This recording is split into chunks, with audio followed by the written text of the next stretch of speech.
Welcome to Trust the Journey. I'm Melanie Curtis. And I'm Jason Maletsky. Our mission is to live, laugh, love, and learn together with you. We're here to create conscious connections through our practice of openness, honesty, humility, vulnerability, and trust. Trusting the entire journey. Absolutely. Yeah, team, family, if you want to find us on the internet, go to trustthejourney.today. That's where our website is. That's our Instagram as well. If you want to join us in the Trust the Journey family heading into the new year, you are welcome to do that. We expand the conversation and support each other and really, again, sort of do what we say, do what our mission is in that group where we're creating those conscious connections and expanding that dialogue. So please join us, donate via Patreon. That button is on our website, and we will add you to the private Facebook group. But yeah, that's about it. But I say we dive right in. Sounds good. Yeah. So today we are hearing Jay's short story, which we'll find out what that is soon. And we're just wanting to say happy holidays to everyone. Yeah. Yay. It is that giving time of year when we all feel like we've gone from the gratitude session in the Thanksgiving period into the giving period with the Christmas or the seasonal holidays, depending on what your approach to them is. Yeah, absolutely. And I also really like to just impress upon anyone listening, myself included, friends, loved ones, people who don't feel like they have family, that we're not alone. I just want to say that really straight away, that you are loved. We love you. And it's a weird time because some people really love it. I can get really silly and nonsensical with my embracing of Christmas nonsense and all the decorating. I really like that. But some people really don't like that. They really feel sad. And I really always want to honor and have deep compassion for people in this time because it's especially weird when we can't travel. And even if you do have people, you might not be around them. So yeah, just we love you and we are in this together no matter what it looks like. Amen to that. I was just going to say last year, right around this time, I was at a friend's place. We were doing a little trip together, and we had stopped by her mother's, and mother and aunts and grandmas and cousins, and everybody was all at the house there together. And what they were doing was building this great big diorama. And so I guess over decades, they've been contributing year after year after year elements to this diorama, and the diorama takes up the entire front room of the house. Oh my gosh, wow. So it is not a small house, and it is not a small diorama, and it is basically the entire town of Bethlehem. Right? Wow. So they have made this whole scene where you walk in the door and the room to the right of the house, it wraps around all the walls all the way around at about countertop height, and it's got hills and buildings and pastures and mangers and all these little sub-scenes going on everywhere. And really, the whole point of it is that the family spends a whole bunch of time together doing art, making an art piece, right? It's really about the fact that they're being creative, they're having fun, they're doing a tradition in which, grandmothers, mothers, daughters, all working together, and it's really the women all gathered into this, this culture of sharing and creating together. And it was really cool to see, even though it's not a cultural, emblematic cultural icon to me, that's not something that I personally cherish as something that's a spiritual representation of my beliefs. It was still really nice to see how the family could wrap around something that they felt brought them all together and gave them something to really just cherish and share time. A simple reason to share time together. Yeah, totally. And I really do believe and have witnessed in myself and others, friends that I know, how the holidays maybe can be sad, like we said, and can also transform with a new approach to it, with a new sort of reframed mindset around it, with a new just curiosity to try something new. Like, for example, my friend Mark Brand, he's an amazing chef, and he put this thing online. I thought it was the coolest thing, where he basically invited everybody to like a free cooking class with him if they felt alone, if they felt orphaned. Like, you know, he really is like, you're not alone, period. If you can't afford groceries, drop me a line, I'll buy them for you. Like, he's a real generous heart, and he's super committed to creating spaces where people can gather and community and connection can be fostered and formed, which is, of course, obviously it's so much what we do here, but like one of the main big reasons why I so love and respect him. But yeah, that's something interesting. And even my co-working space this morning, in the times of COVID, we're meeting virtually and stuff, but they had this little contest where they invited people to like dress up silly and really bring their cheer and spirit to the call. And anybody who knows me in skydiving knows that I did that for years, right? Where I dressed up in costume and I brought energy and facilitated fun and was willing to look silly for the sake of helping others let their own guards down as well. And it was just this funny, silly, nonsensical thing. I'll show you. I wore both of these, so if you're not watching the video, you're missing out, but it's basically two different sequin-colored, reindeer headbands, and I look really good in them. Reindeer so you're antlers. Antlers, yeah. Yeah, antlers with the ears. Yeah. But anyway, the point I'm trying to make is that we can embrace something that was formerly painful in a new way and transform it. And it's not that we need to do that, just that possibility exists if we ever wanted to lean into that for ourselves as well. Well, I'm going to share a picture here, which I shared on Facebook recently. It's one of many. Yes. This is a little photo that I took of myself. Same thing, like embrace the cheer, like take the opportunity that you can to go ahead and be silly, because hilarity and laughter, it really does lighten the mood. It makes the painful parts or the hard parts, the things that are tough on us, it makes them go by a lot more quickly and easily if we can just laugh at ourselves and our own ridiculousness. Yes. You know, just emotional bag of smelly water, you know. For those who are not watching the video, I just want to very briefly describe. Jay has this rainbow pillow completely holding his head, and he's doing a modified fish face. It's my normal face. So, Jay, we want to hear your story. Tell us what's been going on lately with you. Okay, so, thanks, Mel. For all of our listeners who've been listening any time recently, I moved from Florida out west in the last few months, and I've really been loving living out of my Sprinter van, which I spent the last year building in order to enable myself the comforts of home wherever I go, and the freedom to roam and adventure and be able to access places that allow me that deep connection with nature that I truly, truly cherish.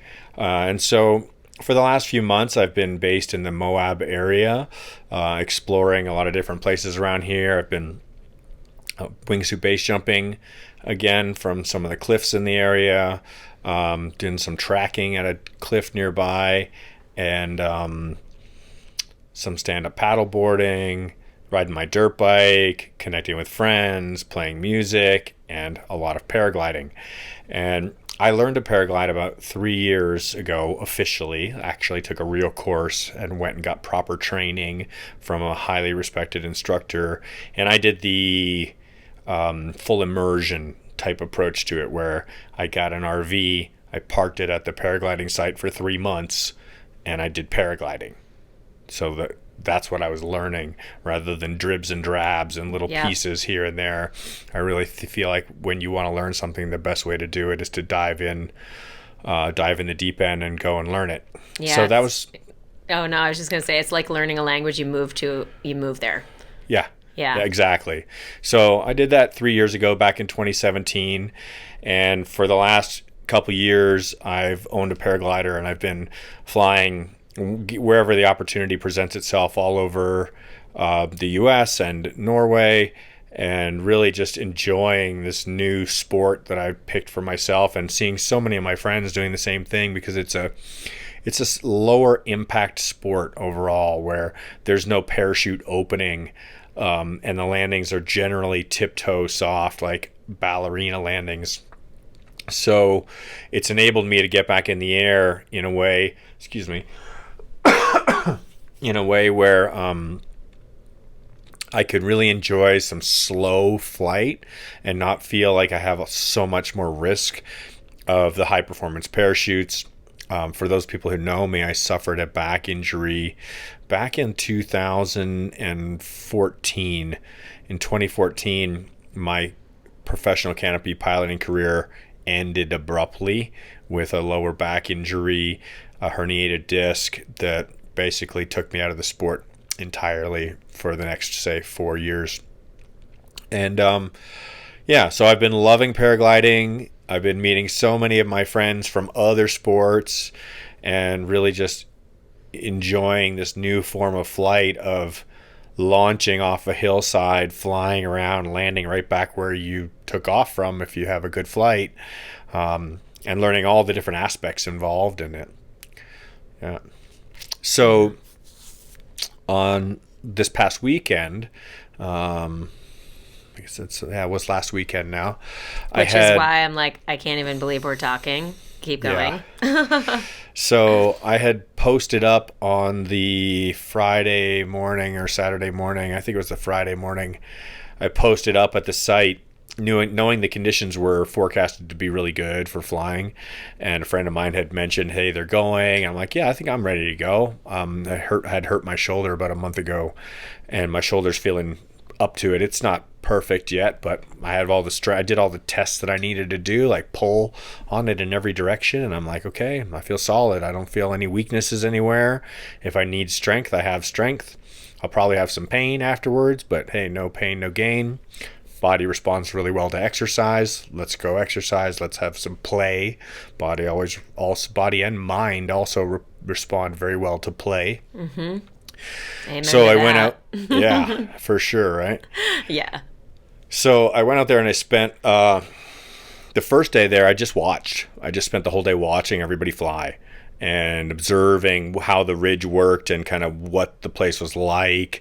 And I had a bunch of business meetings I needed to do as well, so I was able to just do remote work from my van and observe all the types of flying that were going on, watch all the kiting, see who was there, meet a bunch of friends, and did a bunch of kiting later that day when the winds were good and there was less traffic, and I felt like I was up to it. I spent the entire following day flying as much as possible, just having a great time up and down the ridge all day long, learning the site, landed at the bottom a few times, landed at the top a bunch of times, really just having a good time flying at that place and taking in the scenery. And it's an epic view when you're there, where you're parked. The parking area is right next to the launch point, and you've got a 360-degree panorama that looks about 30 miles either direction, east or west. You got about 60-mile view. Wow. And about 15 or 20 miles north or south. Mm-hmm. So it's this incredible area just near the Colorado-Utah border. Wow. Near I-70, near Grand Junction or Fruita, Colorado. And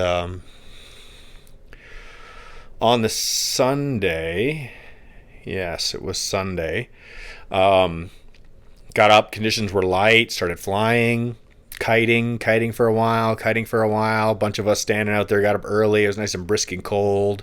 There's about 4 or 5 of us just out there kiting for about half an hour. And as the conditions started to show that they were strong enough to fly, I started flying. I probably flew for a good 2 hours. Probably took off around 9:30, first flight, And over the next 2 hours, up and down the ridge, lots of landings, lots of takeoffs, really just loving the whole flow state of, you really just feel like a bird, you're like, I'm just hanging around here, just, I think I'll take off and fly for a little bit. And then when I get tired of flying, I'll land for a minute and hang out. I'll take a pee, come back, Yeah, fly some more. And the wind was starting to get a little stronger, and the conditions are starting to heat up.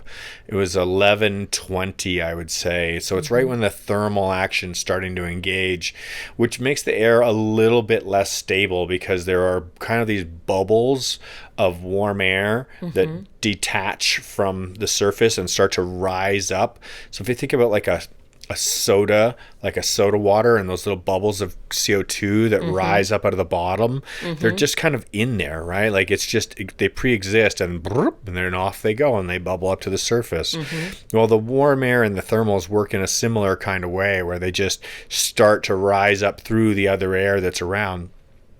And so the air was starting to become a little bit more active with a light amount of thermal pop, and the wind was starting to pick up a little more pace, which makes it more flyable. It means there's more to work with, but it wasn't consistent yet. It was still just starting to move from like a low wind to a medium level wind. I was taking note. I was paying attention to that. Yeah. That's good. I mean, you're immersed in your environment. You are highly respectful. Correct me if I'm wrong. It seems like you're being highly respectful of the conditions, of the location, of the sport itself, of the activity with your wing, your own mind being able to get through your business meetings, and now you're focused on just flying and you're in a state of enjoyment. You're monitoring that. That's what I feel like I'm hearing. Correct me if I'm wrong. Yeah, and the evening before, and the days before, and even that morning, I received some feedback from some of the more experienced glider pilots about things that I could do to improve upon how I was flying. Little tricks about when to shift your weight versus when to move your hands, or how to hold the toggle to get a little bit more feedback, and just things to think about, and all, the same kind of finesse coaching that I would offer at canopy piloting students. And I'm all ears. I love it when people who have an education and have the ability to share knowledge in an effective way are willing to do so. Absolutely. So yeah.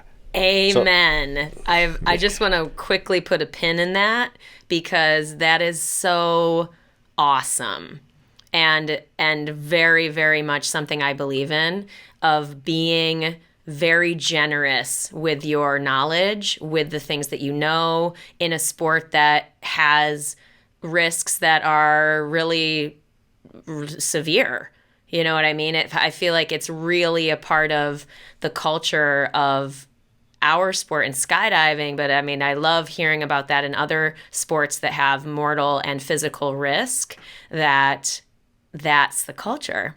I just feel like that's really important. It's something I believe in really strongly as a leader, as a coach, and I hope I'm modeling it for other coaches coming up after me who are going to be the future leaders in the sport. Yeah, I'll second that. Yeah, so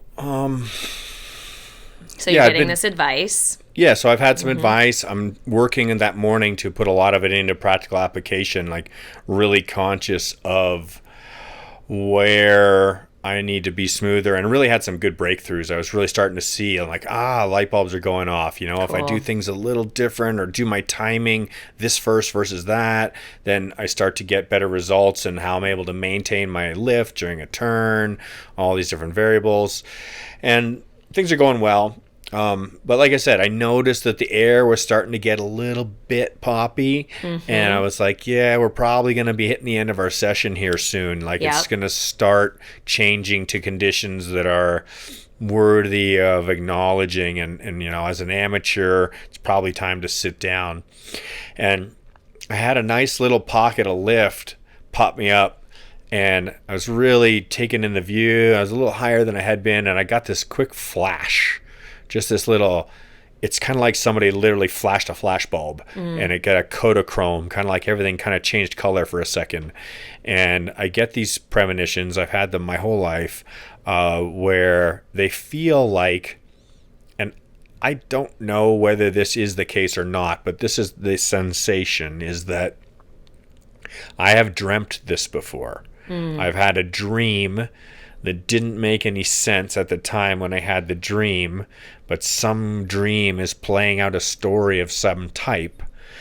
And in that dream, I see this flash of a scene.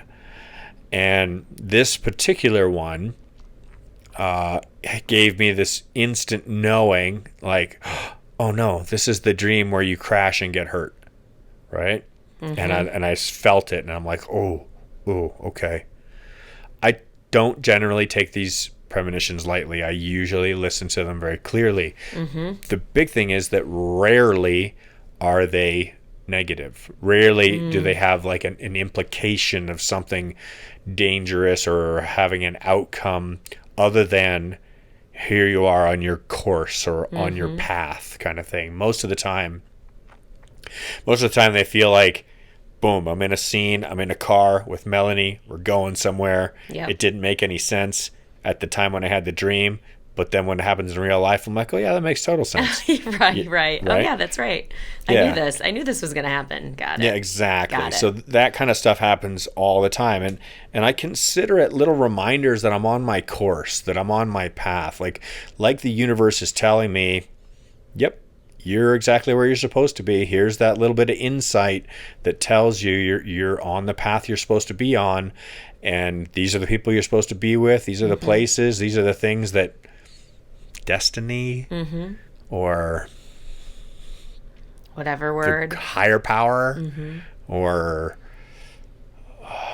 some kind of intelligence has in store for my journey. And I include myself in that higher power statement. You know, I'm a part of that decision-making process. And in this scenario, I felt it, and it had a little sour taste. It had a little, and I'm like, ooh, that's worthy of note. I've had this before. I've been standing on an exit point in Switzerland, flown halfway across the world, put years and years of work into learning to become a skydiver, into becoming a base jumper, into becoming a wingsuit pilot, travel halfway around the planet. I've made half a dozen or a dozen jumps already. I'm standing on an exit point, and I have this instant knowing not to do this. And I've stepped literally fully geared up, stepped back from the exit point, unzipped everything, taken it all off, put it all back in the bag, walk back up the mountain, take a ride back down to my hotel, and literally change my flight, pack up all my stuff, and go home. Wow. Right? Powerful. I've done this multiple times. That is such an amazing, beautiful example of trusting yourself, of trusting your intuition, of really trusting that connection to something greater, bigger, more intelligent than, quote, us, even though we're all of it. You know what I'm saying? But that's really beautiful. And I just love that as a powerful example of leadership in trusting yourself. And honestly, that's the core message here. That is the core message. I felt that same kind of niggly little like, something in my stomach's not right here. My gut knows that there's something wrong, that I need to not do this. And it's a tricky one because, you know, fear will try to trick us into not doing the things that we really want in our lives in the same way that our instinct will try and protect us. And there's a really thin line dividing the difference between an instinctual knowing I shouldn't do this and fear trying to supplant itself as that instinct, preventing you from leaning into your goals and aspiring to become your true self. Exactly right. It's right? Exactly right. It's such an interesting, nuanced skill over time that we can, and we're going to get it wrong. Absolutely. We are going to get it wrong. We're going to get it right, and we're going to get it wrong. There's times when we're going to hear our instinct tell us, don't do this, it's the wrong thing. And we're going to be, shut up, fear. I know what I'm doing. Fuck it. I'm going anyways. You know? Exactly. And then we go, bam. Damn, I knew that. I knew it. My gut told me. Yeah, exactly. And then there are the times where our fear is going, don't do this. Scared. You go be scared. Back down. Retreat. Hide. Crawl away. You know, there's nothing forcing you to do this. You can quit. And then we look and we go, no, I'm not afraid of this. I practiced. I prepared. I trained. I am willing to take the risk, and I embrace this, and I go wholeheartedly forward with enthusiasm and positivity, and I manifest the reality that's about to occur. Yeah. Amen. Mm-hmm. Yeah. So it's a fine line, and we never know whether we're making the right or the wrong decision until 2020. Until we live it, exactly. Until 2020. 2020 hindsight. Oh my God, what a fucking comical parallel. Oh my Lord. Yep. Wow. You only know after the fact whether or not you were being instinctually guarded or fearfully paralyzed. Yep, exactly right. Yeah. Well, in this scenario, I felt the feeling, I recognized it, I acknowledged it.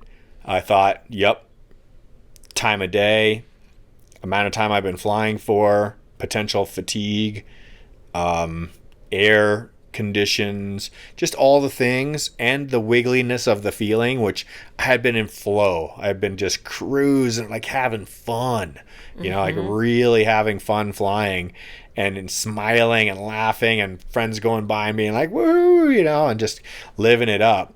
And when I got that feeling, it was like somebody poured cold water down my back kind of thing, in the midst of it all. And I'm like, oh, shit. Okay. So I decided, I'm like, okay, I'm pretty high right now relative to where I wanted to land. Landing area would have been about 50 feet beneath, 60 feet beneath.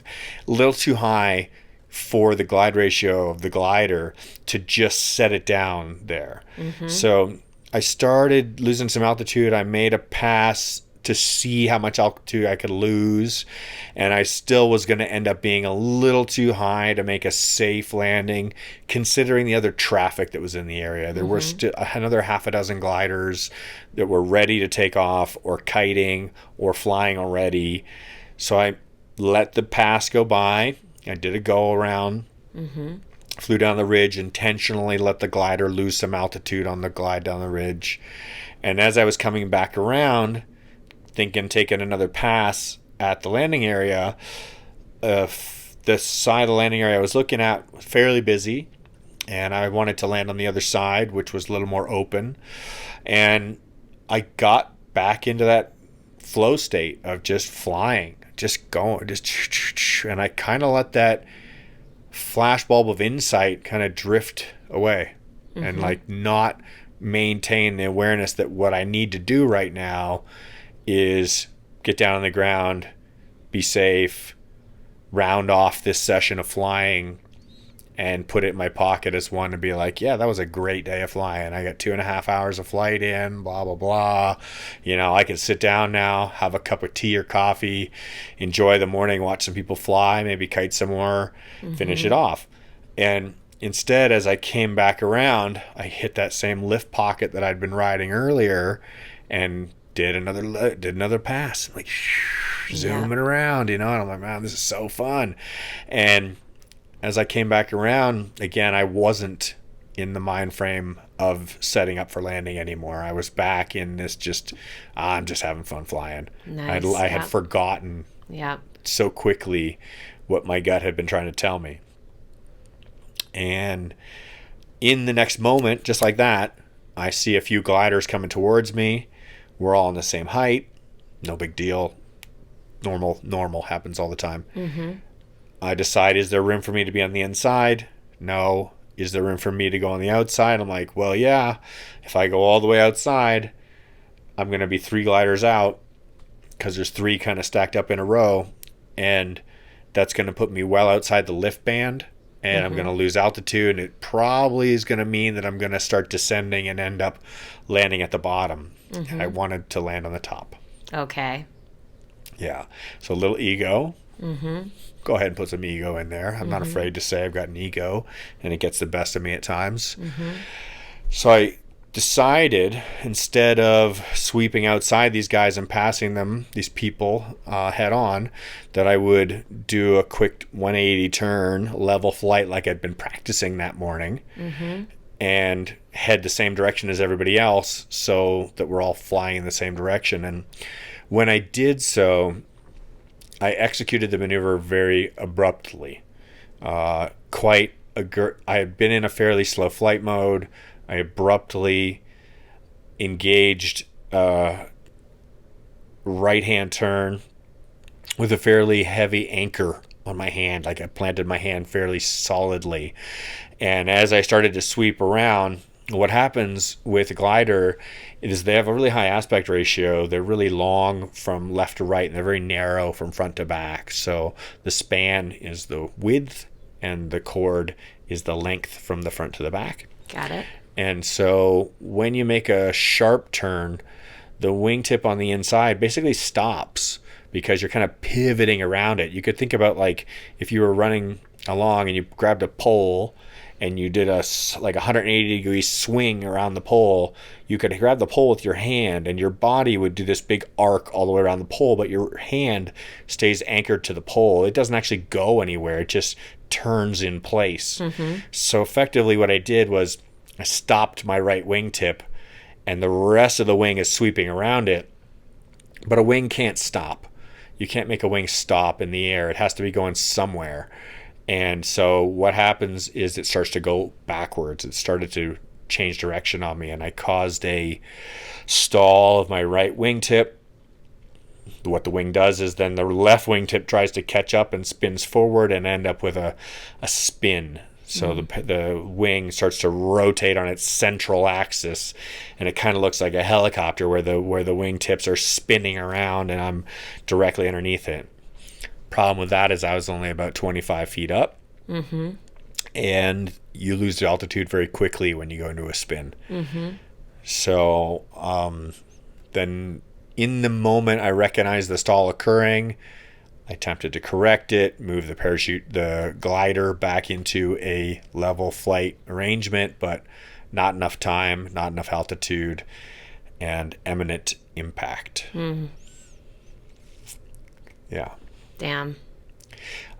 Yeah. Well, I pretty much knew you're here. Yeah, me too. You're here. So that speaks volumes as to at least the severity of the accident.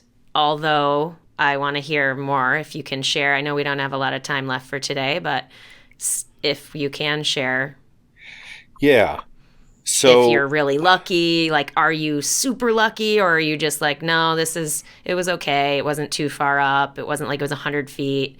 You know, like, I don't actually know, you know what I mean? Whether you're just lucky as fuck, or whether it wasn't as bad as I might put my brain might try to go into, because I don't really know what I'm listening to. Yeah, I would say it's not that bad. I mean, 25 feet, anywhere between 10 and 25 feet of fall is a severe fall. It's high trauma, but it's not like 100. It's there's not a big difference. You know? Yep. So I didn't expect that I would die from the impact, as long as I didn't hit any rocks, which I didn't. So that's the big takeaway, is that I got lucky and I hit a soft slope, didn't hit any rocks. Had an airbag on my glider, so the harness type that I'm wearing has some protection involved in it. Oh, great. Yeah, and that offers some cushion to the fall, and also the whole recovery. I mean, I've been on enough trauma scenes to know, I knew as soon as I was on the ground, I'm like, I'm not moving. I'm going to stay perfectly still until I do a full assessment. I'm not going to squirm around, try to get to my feet, nothing like that. You know, good. Yeah, stayed conscious the whole time, and had an awesome team. My friends and family in the Sky family, everybody's a backcountry medic, an EMT, a rope person. Family's just fantastic. So it was really, even though it was it was a fairly fun experience on the hillside, going through the whole rescue recovery thing. I've never been the rescuee before. Oh my gosh. So That's so funny how you're like describing that. It's like, it was kind of fun. I mean, again, if we talk about sort of real-time reframing skills, or real-time really assessing the gratitude, real-time assessing the positives of experiences, you know what I mean? But what actually happened to you? What did you hurt? So I fractured my L3. The third lumbar vertebrae has got a clean break all the way through, so it's snapped in half basically. It's also got a bunch of compression fracture where it's kind of crunched and broken bits. The two vertebrae below it, L2 and L1, also have compression fractures in them, but they're fairly solid. They look like a vertebrae should look. They're not too bad. I feel pretty lucky. I've seen so many x-rays, so many scans and MRIs from other friends and fellow athletes that are much worse than mine. So I really don't consider this to be a serious injury relative to some of the carnage that I've seen over the years. And even one of my friends, Jean-Louis Calbert, he posted a picture and he's like, "Oh, we both got the same Christmas presents, you know." And his back looks way worse than mine. Oof. I'm like, "Oh, brother," you know. Yeah. Wow. So. Yeah. Well, that's the thing. Like, I am really surprised that you're able to be recording right now and talking right now. I was really not anticipating that. I was, you know, from a partnership perspective, I was like, we'll just take the week off, you know, we'll just chill, you heal, like, we don't need to talk. The family, our listeners will certainly not care if we are a few days late publishing. Like, it's just, you know, all of that stuff was all totally chill in my brain. And then the fact that you were like, no, I can talk, I just got to get my stuff out of my van. I was like, whoa, cool, oh, great. Like, meaning you're okay, such that you could do that. Like, that was like really good news from where I sit. Thanks. Yeah, I'm extremely limited right now. I can toddle about for a short period of time. You know, I could walk to and from the kitchen, bathroom, that kind of stuff. I'm not going I don't think I'd go around the block yet. Yeah.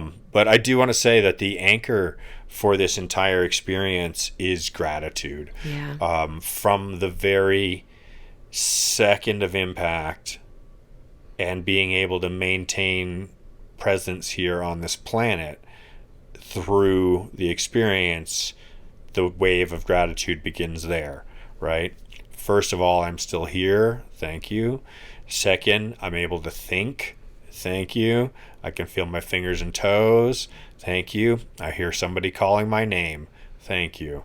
And just down the list, for one after another, for the people who scurry down the hillside, to the people who fly in the helicopter, to the people who carry me out on the gurney, to the nurses who are there through the night shift, checking on my pain levels and emptying my pee jug and doing all the things that need to be done, to my friends John and Jesse, who've put me up in their house here to take care of me, to all the hundreds of people who've sent me loving messages to check in on me, to just every single beautiful being. And I'm not going to limit this to humans because it's about every being.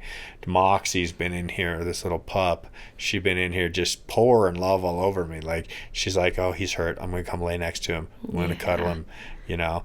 And the gratitude I have for simply being able to receive this love, you know, that's the anchor to it all. So when I say, am I okay? Yeah, I'm able to receive love. I'm able to give love, reflect it back, and be a source of gratitude for all these energies. So, when you just shared about your gratitude for being here, I just totally felt like I was going to cry. Just really grateful you're here. Oh, thanks, man. I'm sorry.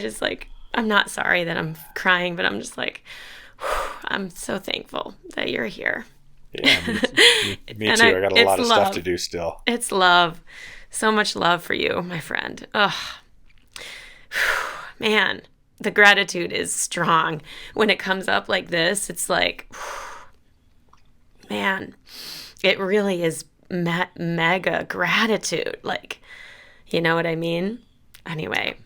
Gratitude is the attitude. Oh, but family, we love you so much. And I mean, God, you hold space for us just the same as we hope that we hold for you. And when we express our gratitude for you listening and being here with us as a part of our journey, quite literally, we really mean it. Thank you for being here, and we love you. And kind of like we started this episode, the cheesy lines are not cheesy, like really let's all do our best to keep laughing, keep loving, and keep trusting our own journey, whatever that may look like. But Jay, I love you. Fuck. Yeah, you be careful out there, all the listeners. Listen to your instincts. Don't be afraid to step back if you don't feel it. I know. I'll just close with one little thing. Is that a month back, I was up on top of a mountain. One of my best friends, love him dearly. He'd been up there for a few hours. It's a long hike, man. It's hours and hours to get up there. And he's like, I'm not feeling it. Down he goes. Yep. Down he goes. Yep. Follow your heart. Follow your instinct. Sunk cost, Don't fall for the sunk cost fallacy. Just because you've put a lot of work into something, if your instinct is telling you it's a no, it's a no. Yep. Love it. Well, happy holidays, everyone. Love you. Onward we go. Jay, thank you for sharing. And thanks, till Mel. next time. Bye, everyone. We love you.